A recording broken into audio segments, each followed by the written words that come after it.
Sosok Henny, kades senyum lebar saat difoto, korupsi dana desa 500 juta hingga jual posyandu. Kepala Desa Cikujang Kecamatan Gunung Guru Kabupaten Sukabumi Jawa Barat, Henny Mulyani, kini resmi ditahan.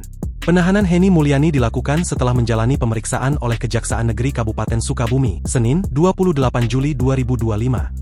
Sebelumnya, Henny Mulyani ditetapkan sebagai tersangka kasus korupsi dana desa oleh Polres Sukabumi Kota pada Mei 2025. Dia dijerat pasal korupsi atas dugaan penyalahgunaan dana desa senilai 500 juta termasuk menjual aset desa berupa bangunan posyandu.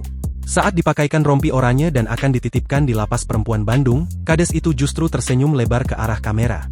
Kepala Seksi Tindak Pidana Khusus Kejari Kabupaten Sukabumi, Agus Yuliana, mengatakan perbuatan Henny Mulyani termasuk menggunakan dana desa untuk menunjang gaya hidup pribadinya.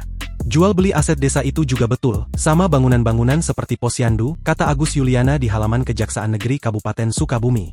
Kami menerima tahap 2 dari Polres Kota Sukabumi dengan dugaan tindak pidana korupsi atas penggunaan dana desa di Desa Cikujang, lanjutnya.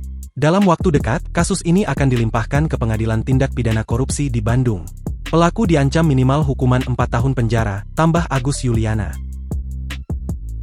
Download Tribun X sekarang. Menghadirkan lokal menjadi Indonesia.